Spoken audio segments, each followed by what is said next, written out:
আসসালামু আলাইকুম সবাইকে। আশা করি সবাই ভালো আছেন। একটা টি-20 ম্যাচ আপনাকে কে জেতাতে পারে? একটা দুর্দান্ত ইনিংস আপনাকে জেতাতে পারে। কম বলে হাই স্কোরিং এর ইম্প্যাক্ট আপনাকে জেতাতে পারে ব্যাট হাতে। বল হাতে একটা দুর্দান্ত বোলিং স্পেল, নতুন বলে হোক, ডেথ ওভার্সে হোক, ম্যাচটা কিন্তু আপনাকে জিতিয়ে দিতে পারে। মিডল ওভার্সে ইকোনমিক বোলিং করা আপনাকে ম্যাচ জিতিয়ে দিতে পারে। একজন চমৎকার ফিল্ডার হিসেবে দুর্দান্ত একটা ক্যাচ কিংবা দুর্দান্ত একটা রান আউটের সুযোগ তৈরি করা, এভাবে করেই কিন্তু ম্যাচের মোড়গুলো ঘুরতে থাকে ক্রিকেটের সবচাইতে ছোট সংস্করণে। এবং এই জায়গাটাতে বাংলাদেশ তাদের যে স্কোয়াড রয়েছে সেখানে কিছু গোপন অস্ত্র লুকিয়ে রেখেছে, যাদের ব্যাপারে হয়তো ওয়ার্ল্ড ক্রিকেট এখনো পর্যন্ত খুব ভালোভাবে নজর রাখতে পারেনি। এবং তারাও যখন প্রস্তুতি নিতে বসে প্রতিপক্ষের কোন কোন প্লেয়ারের এগেনস্টে কি করবেন, এইসব খেলোয়াড়দের উপর আমার মনে হয় তাদের স্পেসিফিক কিছু স্কিল সেটাকে তারা অ্যাভয়েড করে যান কিংবা সেটাকে ডিসকাউন্ট করেন। তো সেই জায়গাটা আমার কাছে মনে হয় বাংলাদেশের এবারের এশিয়া কাপ দলটার মধ্যে খুবই ভালো একটা গোপন অস্ত্র লুকিয়ে রয়েছে, যাকে আমরা সঠিকভাবে ব্যবহার করতে পারলে আমার মনে হয় তিনি খুবই ইম্প্যাক্টফুল একজন ক্রিকেটার হতে পারেন বাংলাদেশের আসন্ন এশিয়া কাপে এবং সামনের টি-20 বিশ্বকাপেও। বলছি সাইফুদ্দিনের কথা। সাইফুদ্দিন তিনি বহুদিন যাবৎ বাংলাদেশকে সার্ভিস দিয়েছেন, একাধিক বড় বড় বৈশ্বিক টুর্নামেন্টেও তিনি পার্টিসিপেট করেছেন, ভালো করেছেন সেই জায়গাটায়। তবে ইনজুরি এবং সেই সাথে ফিটনেসের অভাব তাকে অনেক সময় ভুগিয়েছে। ফর্মের অভাব তাকে কিন্তু খুব একটা বেশি ভোগায়নি, সেটাও কিন্তু বলার অপেক্ষা রাখে না। সাইফুদ্দিন মূলত বাংলাদেশে একজন বোলার হিসেবে পরিচিত। আন্ডার-19 লেভেলে 2016 ব্যাচের তিনি। নাজমুল হোসেন শান্ত কিংবা মেহেদী হাসান মিরাজদের সঙ্গে তিনি খেলেছেন। সাইফ হাসান, পিনাক ঘোষ সেই দলটার মধ্যে ছিলেন। এবং সাইফুদ্দিন সেই সময়টায় তাকে আসলে বলা হতো ইয়র্কার মাস্টার, যিনি কিনা চাইলে 6 বলে 6টা ইয়র্কার মেরে দিতে পারেন। এবং সাইফুদ্দিনকে সেভাবে ব্যবহার করা হতো বাংলাদেশ আন্ডার-19 এজ লেভেল টিমগুলোতে। এবং সেই এফেক্টিভনেস দেখিয়ে শেষ পর্যন্ত সাইফুদ্দিন ন্যাশনাল টিমেও জায়গা পেয়ে গেছেন। তবে সেই জায়গাটায় তার বোলিং রোলটাই মূল রোলটা ছিল, ব্যাটিংয়ের রোলটাকে কিন্তু খুব একটা প্রাধান্য দেওয়া হয়নি। সাইফুদ্দিনের পুরো ক্যারিয়ারে বেশ কয়েকবার তার যখন সাক্ষাৎকার নেওয়া হয়েছে তিনি কিন্তু একটা কথা স্পষ্ট বলেছেন, ইভেন এবারে বিপিএল এর সময় বা ডিপিএল এর সময়ও বলেছেন যে আসলে তিনি ব্যাটিং করতে পছন্দ করেন, ব্যাটার হওয়ার স্বপ্ন ছিল তার ছোটবেলা থেকে। তবে শেষ পর্যন্ত তার বোলিংয়ের এফেক্টিভনেসটার কারণে তিনি একটা কার্যকরী রোল প্লে করতে পারেন এবং বাংলাদেশের ন্যাশনাল টিমের হয়ে ওডিআইতে 3বার সাথে ব্যাট করেছেন, টি-20 ইন্টারন্যাশনালসে মাত্র একবার সাথে ব্যাট করেছেন। বাদবাকি সববার দেখা গিয়েছে 8-9 এরকম পজিশনে সাইফুদ্দিনকে আমরা ব্যাট করতে দেখেছি। কিন্তু তার সবচেয়ে এফেক্টিভ জায়গা কি এত নিচে ব্যাট করা? তিনি কি মূলত একজন বোলার যিনি একটু ব্যাটিং করতে পারেন, নাকি তার ব্যাটিং পোটেনশিয়ালটা আসলেই ভালো এবং আন্ডার ইউটিলাইজ, যেটা কিনা মেহেদী হাসান মিরাজের ক্ষেত্রেও অনেক ক্ষেত্রে খাটছিল? তিনি যখন ন্যাশনাল টিমে ঢুকেছিলেন প্রথমে, শুরুতে তাকে শুধুমাত্র একজন টেস্ট অফ স্পিনার হিসেবে চিন্তা করা হয়েছে, তারপর ওডিআইতেও একজন স্পিনার হিসেবে রাখা হয়েছিল। আস্তে আস্তে তার ব্যাটিংয়ের ঝলকটা তিনি দেখানোর সুযোগ পেয়েছেন যখন, তখন সবাই আসলে বুঝতে পেরেছে ইন্টারন্যাশনাল ক্রিকেটে মেহেদী হাসান মিরাজও ব্যাট হাতে সমানভাবে পারদর্শী, সমানভাবে পারফর্ম করতে পারেন। এবং এখন কিন্তু মেহেদী হাসান মিরাজ রাইট নাও বাংলাদেশের একমাত্র অলরাউন্ডার যার বোলিং ব্যাটিংয়ের সামর্থ্যর যে জায়গাটা সেটা বেশ কাছাকাছি একটা জায়গায় অবস্থান করছে। ঠিক একই ধরনের সুযোগ আসলে সাইফুদ্দিন তার পুরো ওডিআই কিংবা টি-20 ইন্টারন্যাশনাল ক্যারিয়ারে পাননি অ্যাজ আ ব্যাটার, সেটা কিন্তু বলাই যায়। এবং তার পরিসংখ্যানের দিকে যদি তাকাই, ব্যাটার সাইফুদ্দিন আসলে কেমন সেটা তার পরিসংখ্যান দেখলে আমরা বুঝতে পারবো। টি-20 ইন্টারন্যাশনালসে মাত্র 23 বার ব্যাটিং করার সুযোগ পেয়েছেন এবং সেই 23 বারের প্রচেষ্টায় 257টা রান, অ্যাভারেজ 22.5, বেশ কয়েকবার নট আউট ছিলেন অবশ্য।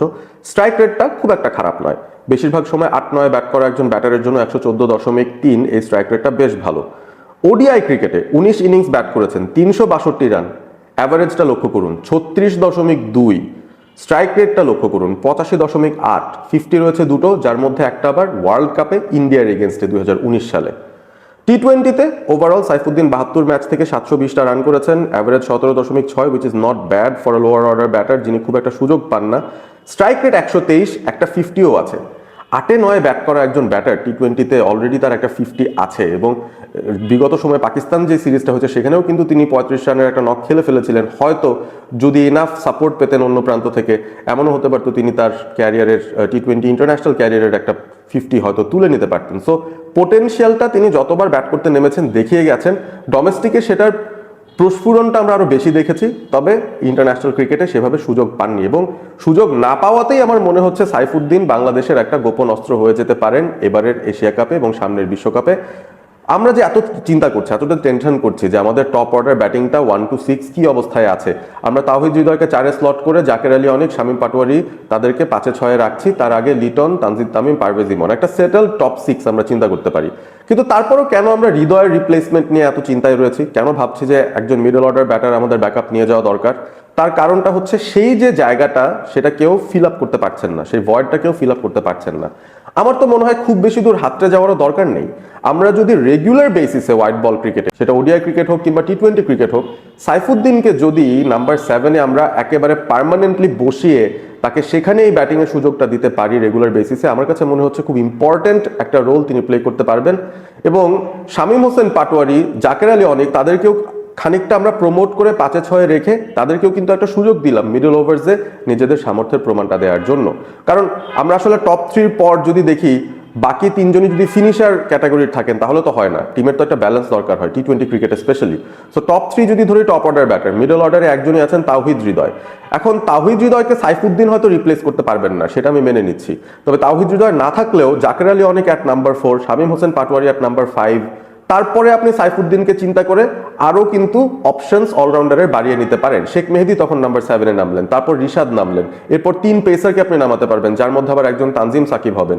চিন্তা করে দেখেন কতটা ব্যালেন্সড একটা লাইন আপ হয়ে যেতে পারে, যেখানে বোলিং ব্যাটিং এ 2 জায়গায় বাংলাদেশ অসাধারণ কিছু অপশন পায়। এবং সাইফুদ্দিনের এই লুকায়িত ব্যাটিং প্রতিভার ঝলকটা যেহেতু বিশ্ব ক্রিকেট এনাফ দেখেনি, আমার কাছে মনে হচ্ছে আমাদের খুব বেশি দূর হাতড়ানোর প্রয়োজন নেই। সাইফুদ্দিনকে আমরা যদি রেগুলারলি মিডল বা লোয়ার মিডল অর্ডারের উপরিভাগে খেলানোর সুযোগটা তৈরি করে দেই, 6 বা 7-এ খেলার সুযোগটা তৈরি করে দেই, আমার মনে হয় তার কাছ থেকে আমরা অনেক বেটার রিওয়ার্ডস পাবো। এবং তার ব্যাটিংটা এতটাই সারপ্রাইজিং হবে, অপোনেন্টরা আসলে তার ব্যাপারে একটা ধারণা করতে করতে হয়তো কয়েকটা ম্যাচ তিনি আমাদের জিতেও নিয়ে আসতে পারেন, হু নোজ। সো এই জায়গাটাতে আমার মনে হয় বাংলাদেশ একটা ট্রিক খেলতে পারে। সাইফুদ্দিন, তার যে এতদিনের লালিত স্বপ্ন তিনি একজন ব্যাটার হতে চান, সেই সুযোগটা তাকে যদি দেয়া হয় এই জায়গাটায়, খুব ইন্টারেস্টিং একটা বিষয় হতে পারে এখানে। সাইফুদ্দিন তার সামর্থ্যের প্রমাণ হয়তো রাখতে পারবেন। আরও একটা পরিসংখ্যান দিয়ে আসলে ভিডিওটা শেষ করতে চাইছি, সেটা হচ্ছে সাইফুদ্দিন কত ভালো মাপের একজন ব্যাটার। ফার্স্ট ক্লাস ক্রিকেটে কিন্তু তার একটা সেঞ্চুরিও আছে, এবং লিস্ট এ ক্রিকেট বা যেটা ওয়ান ডে ক্রিকেট বলি আমরা, রেকগনাইজ ওয়ান ডে ক্রিকেট, সেই জায়গাটাতেও সাইফুদ্দিনের প্রায় 1700-র উপরে রান রয়েছে, যেখানে 8টা 50 আছে।